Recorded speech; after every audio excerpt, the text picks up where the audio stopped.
안녕하세요. 한의사 이경입니다. 아마 한우분들이 가장 듣기 싫어하는 말 역시 재발, 전이, 그리고 진행이겠죠.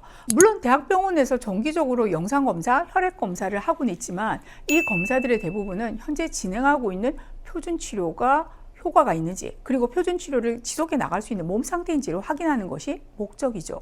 물론 이것도 중요하지만 정작 여러분이 궁금해하는 것, 그러니까 실제로 여러분 몸속에서의 암의 진행 상태, 재발의 위험성을 알려주는 검사는 따로 있습니다. 우리는 이를 암 면역 검사라고 부르는데요. 자, 오늘은 이 검사법에 대해서 알아보도록 하겠습니다. 이분과 함께요.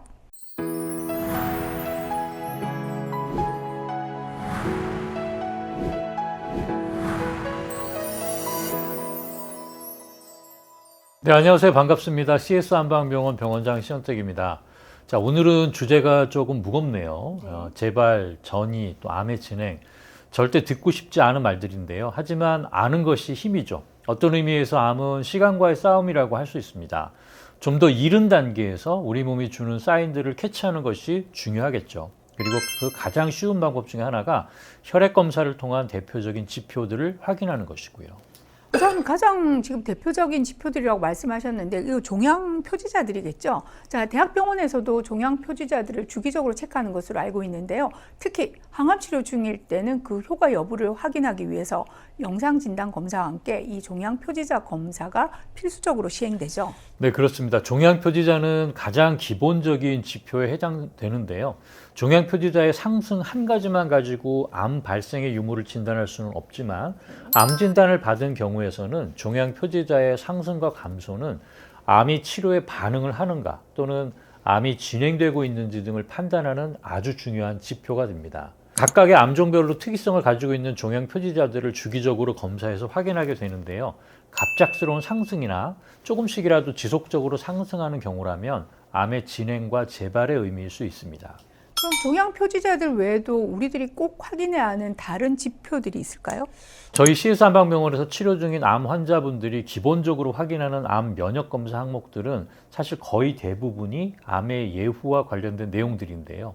그중에 특히 저희들이 주목하면서 보는 것들은 유릭 애시드, 또 알칼라인 포스파타제, 또 LDH, 또 페리틴, 또 칼슘, HbA1c, 마그네슘, 아연, 셀레늄, 그리고 비타민 C, 비타민 D, 그리고 CRP, 인터루킨 6, 그리고 마지막으로 IGF-BP3입니다.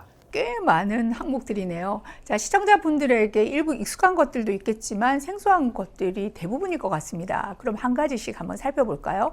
우선 유릭 애시드, 이 요산 수치하면 자, 다들 통풍 떠올리실 텐데요. 그런데 암 환자분들에게는 어떤 의미가 있을까요? 네, 암 환자분들의 경우에 요산 수치의 상승은 종양세포의 활성화, 또 세포 파괴의 증가, 만성 염증 상태와 연관이 있습니다.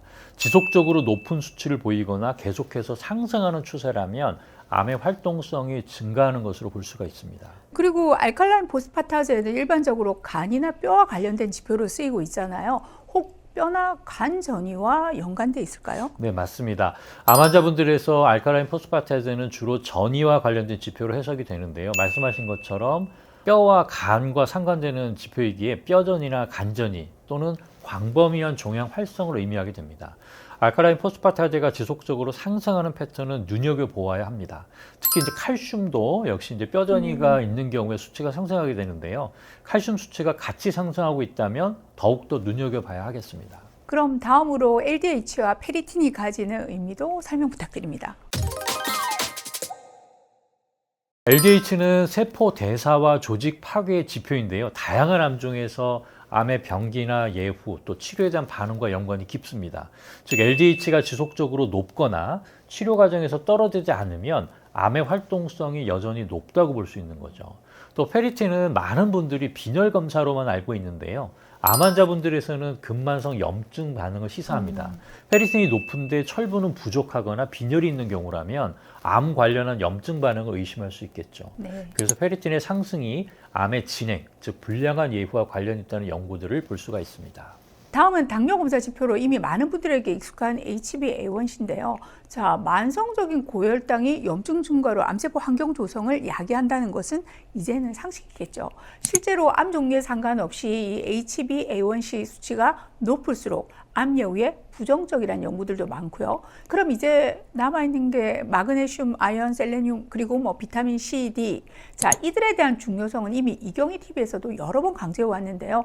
역시 면역의 측면이겠죠? 네, 그렇습니다. 표준 치료 과정 중인 거의 대부분의 암 환자분들은 중요한 미네랄 비타민들의 결핍을 경험합니다. 네. 이럴 때 잘 보충해주지 않으면 면역의 저하는 물론 암의 진행을 막는데도 역부족이 될 수밖에 없습니다. 이는 수많은 관련 연구들에서 경고하고 있는 사항이니까 꼭 주기적으로 확인하고 적절한 치료를 받으셔야 됩니다. 특히 이런 영양소의 결핍은 아주 심각한 상황이 되기 전까지는 증상으로는 나타나지 않기 때문에 반드시 주기적인 검사를 통해서 확인을 하셔야 됩니다. 다음 CRP 그리고 인터루킨6로 넘어가 보겠습니다. 자, 이 지표들은요, 직접적으로 염증과 관련된 지표들이겠죠. 네, 맞습니다. 이 두 가지는 핵심 염증 지표들이죠. CRP는 전신적인 염증 상태를 의미하고 인터루킨6는 종양 미세 환경, 즉 암이 자라는 환경을 나타냅니다.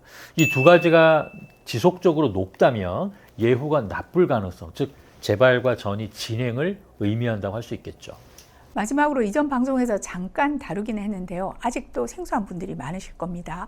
IGFBP3에 대해서도 한번 알려주시죠. 네, IGF-BP3는 IGF 신호를 조절하는 단백인데요. 이 수치가 낮아지게 되면 암 성장을 억제하는 기능이 떨어지게 돼서 불량한 예후를 나타냅니다. 암이 많이 진행되어서 악액질 상태로 접어든 환자분들에게서 이 수치가 저하되는 것을 흔하게 볼 수 있습니다. 암 환우분들이 가장 무서워하는 암의 재발과 전이, 진행. 자, 이들은요, 소리 없이 다가오는 경우들이 대부분이죠. 그래서 오늘은 좀 더 일찍 이런 징후들을 찾아내서 대처하는 방법에 대해 알아봤습니다. 물론 앞서 말씀드린 지표들이 100% 재발의 신호가 되는 것은 아닙니다. 하지만 그 위험 징후들을 한 발 앞서 확인하고 관리하는 것은 암과의 싸움에서 아주 유리하게 작용할 수 있다는 점 강조드리고요. 저희는 다음 이 시간에 더욱더 알찬 내용으로 찾아뵙겠습니다. 감사합니다.